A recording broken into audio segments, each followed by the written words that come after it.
అమ్మా, అక్షంతలు వేసి ఆశీర్వదించండి.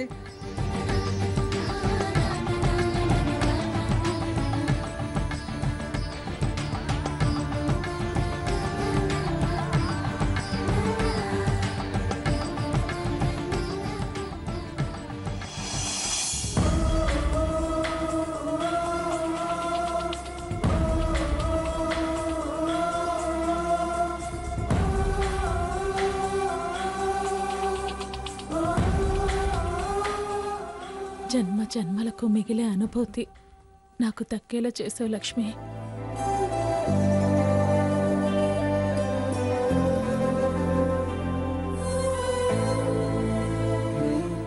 నీ త్యాగం మరే స్త్రీ చేయలేదమ్మా.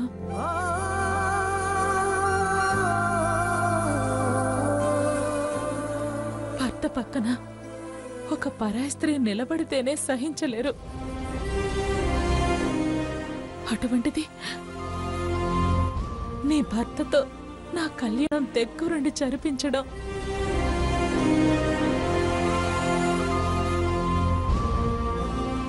నీ మంచితనానికి పరాకాష్ట.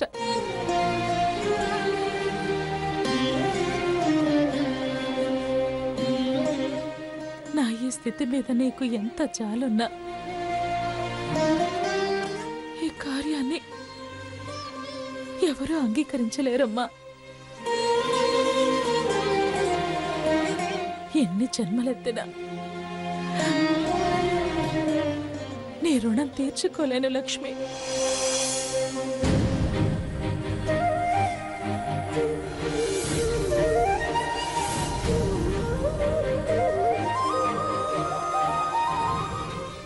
మరో కోరిక నిన్ను కోరాలని ఉంది లక్ష్మి. తీరుస్తావన్న నమ్మకం ఉంది.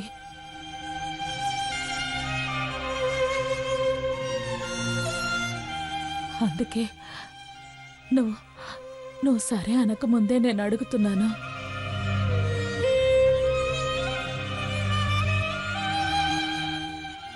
నీ మంచితనాన్ని అవకాశంగా తీసుకుంటున్నానమ్మా.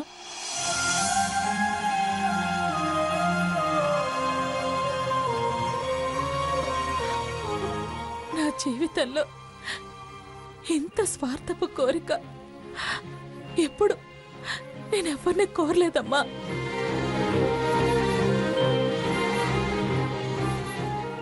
మొదటిసారి ఆఖరిసారి ఇదే.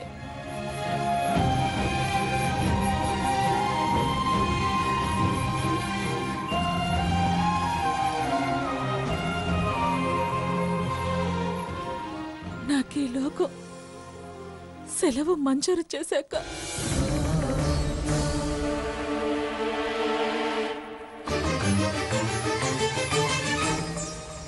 నా ఆత్మశాంతి కోసం నాకొక్క సాయం చేస్తావా అమ్మా?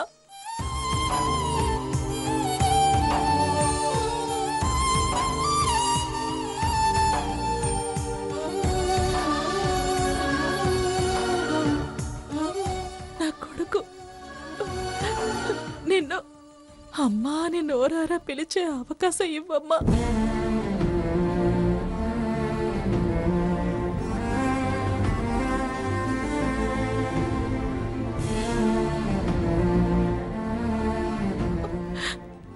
ఇస్తావా?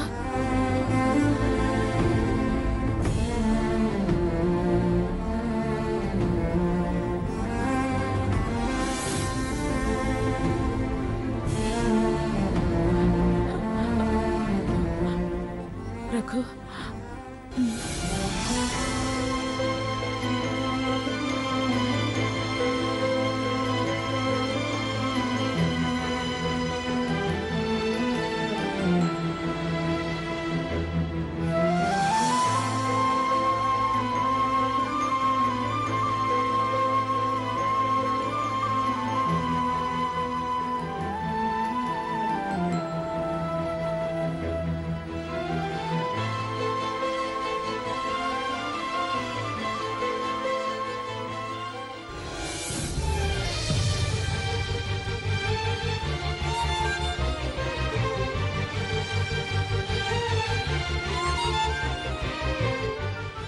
లక్ష్మి,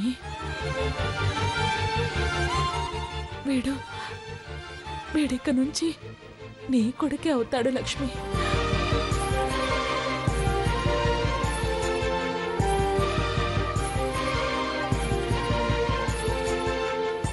శారద, ఏమిటమ్మా ఈ అప్పగింతలు?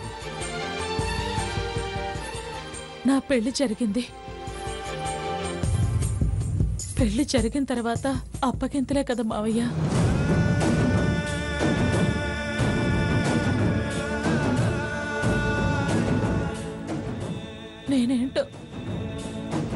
నేనేంటో ఇక్కడ అందరికీ తెలిసిన తర్వాత ఎవరికి అప్పగిస్తారు? ఎవరు నన్ను ఆదుకుంటారు?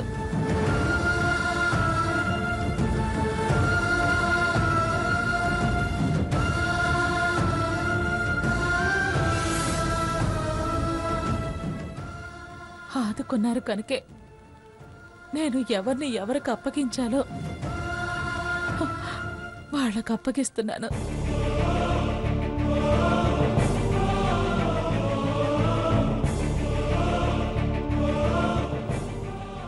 అమ్మా, రఘు, నేను కనుమరుగైనా ఈ పిలుపు నీకు దూరం కావద్దనే ఈ అమ్మకు అప్పగిస్తున్నాన్రా.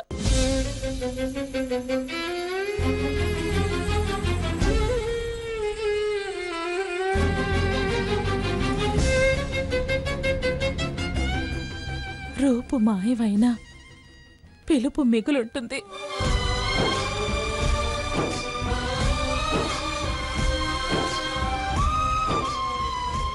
పిలుపు కూడా దూరమైతే నువ్వు తెగులు పడతావని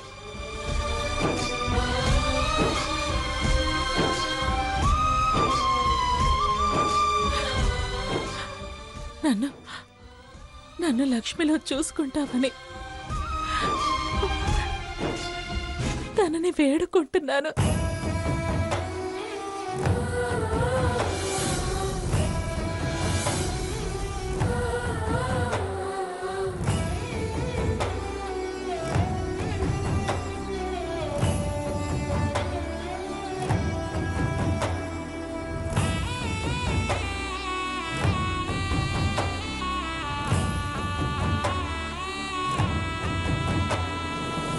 వద్దండి, అంతంత మాటలనొద్దు.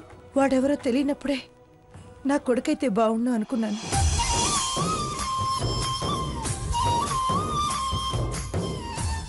నా తమ్ముడు శవయాత్రలో సాయపడ్డప్పుడే నా వాడు అనుకున్నాను.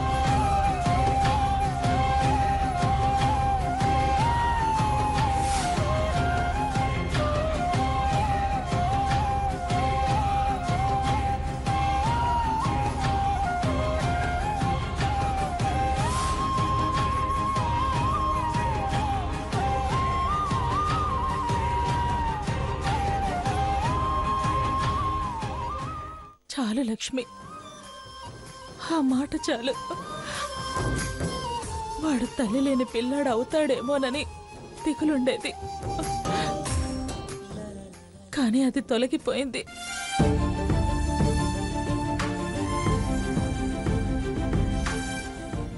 నువ్వు చేసింది తృప్తి కలిగించింది. నువ్వన్న మాట ఆత్మతృప్తి కలిగించింది.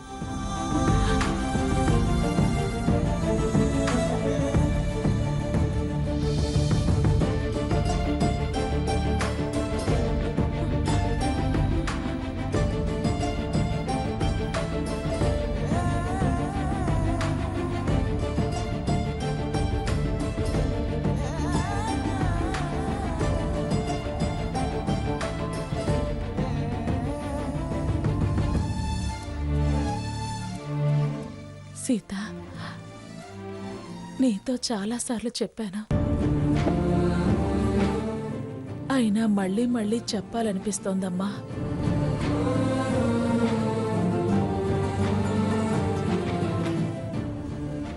ఎందుకంటే మళ్ళీ చెప్పే అవకాశం ఉండదేమో. అత్తయ్య, అలా మాట్లాడకండి అత్తయ్య. సీత, ఖచ్చితంగా వాడు దిగులు పడతాడా?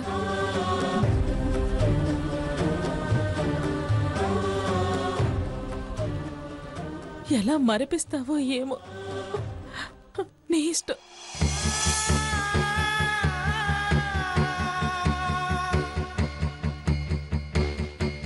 ఇంతకన్నా నీకు చెప్పగలిగింది ఏమీ లేదమ్మా.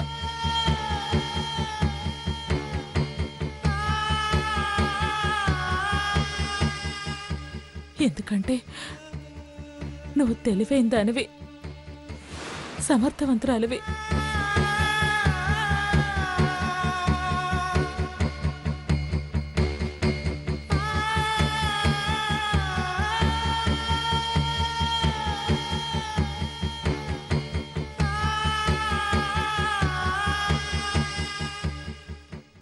మావయ్య గారు,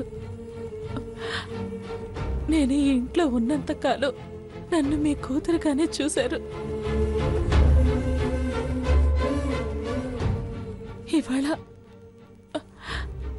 ఇవాళ ఈ కూతురికి ఓ గొప్ప ఆనందాన్ని మిగిల్చారు.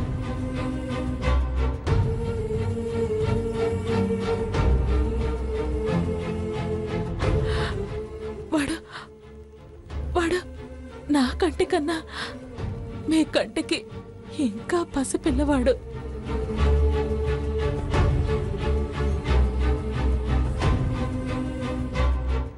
ఇక వాడి బాధ్యత మీదే మావయ్య గారు.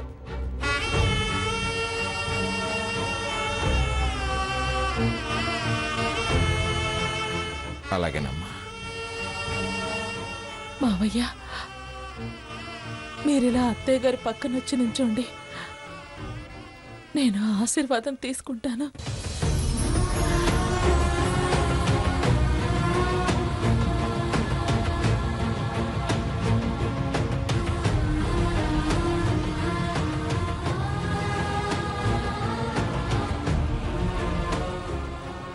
అత్తయ్య గారు,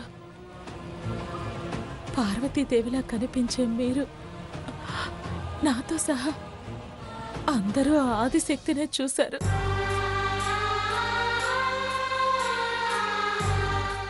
కానీ అర్ధనారీశ్వరుడైన బోళా శంకరుడు మీలో ఉన్నాడని నేను తెలుసుకోగలిగాను.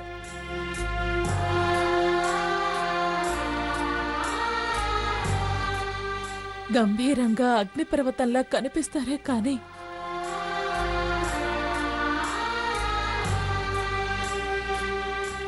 మంచు కన్నా చల్లని మనసు ఉందని నన్ను ఆసుపత్రిలో పలకరించినప్పుడు, మన ఇంటికి రా అని పిలిచినప్పుడు నాకు అర్థమైంది.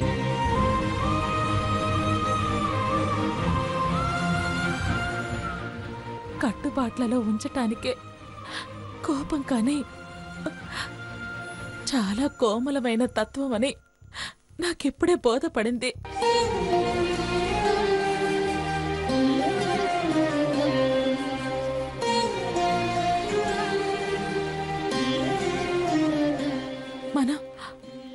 మనం కలిసి ఉండకపోవడం నా దురదృష్టం, కానీ ఇలా మీరు కనికరించటం నా అదృష్టం అత్తయ్య.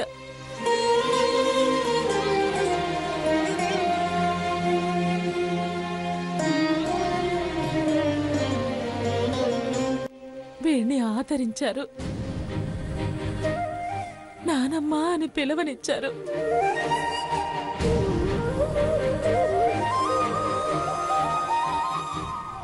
నా పేగు తెంచుకుని పుట్టిన వీణ్ణి మీకు కానుకగా ఇస్తున్నాను.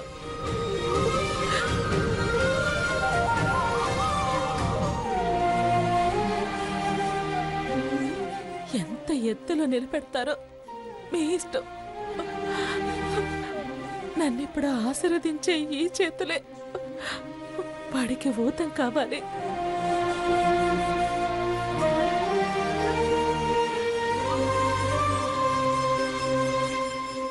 వాడికి దారి చూపించాలి, నడక నడిపించాలి,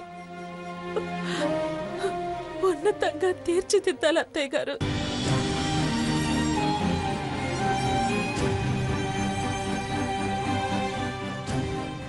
పిఠాపురం వంశగౌరవం నిలబెట్టేవాడిగా మీరే వాణ్ణి తీర్చిదిద్దాలి. శారదా,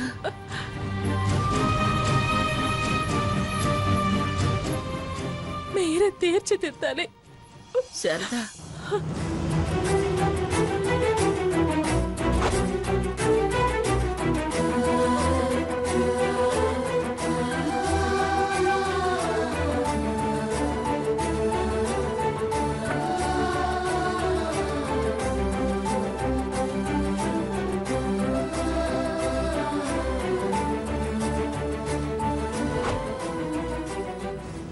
నేను మీ ఆశీర్వాదం కోరేదొకటే.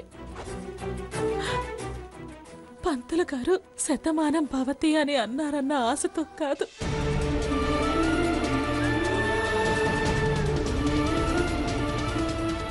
చల్లగా వర్తిల్లు అని మీతో అనిపించి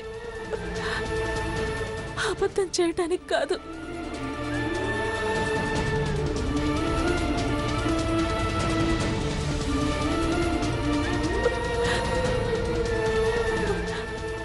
మీ దీవెల్లో అందుకుని అవి అవి అవి నా వంశానికి అందించి వెళ్ళటానికే.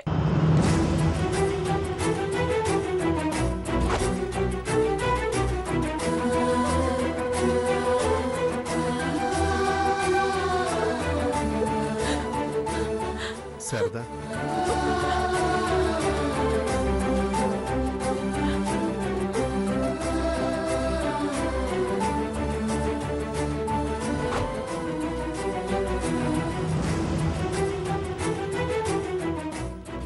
ఐదో తనంతో అత్తింట్లో ఈయన ముందు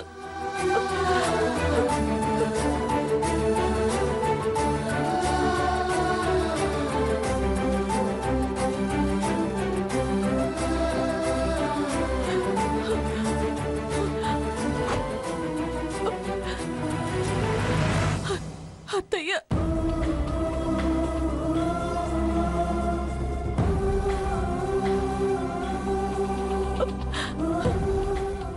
చాలా ఆనందంగా ఉంది.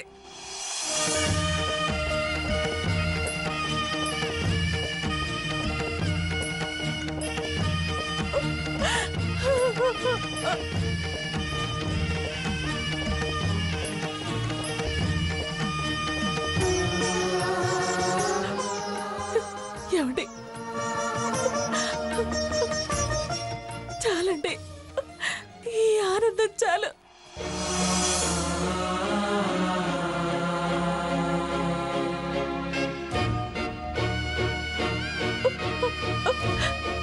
అత్తయ్య, తట్టుకోలేకపోతున్నాను.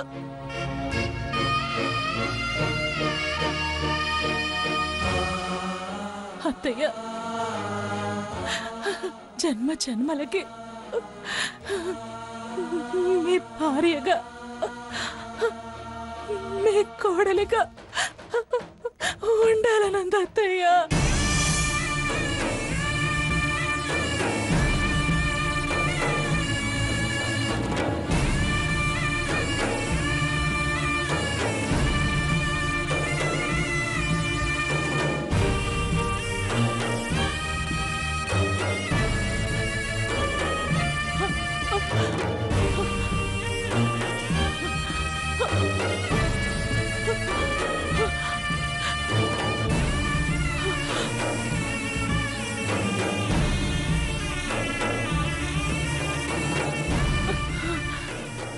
అత్తయ్య, ఎందుకో మీ పాదాలు వదిలి లేవాలనిపించటం లేదు.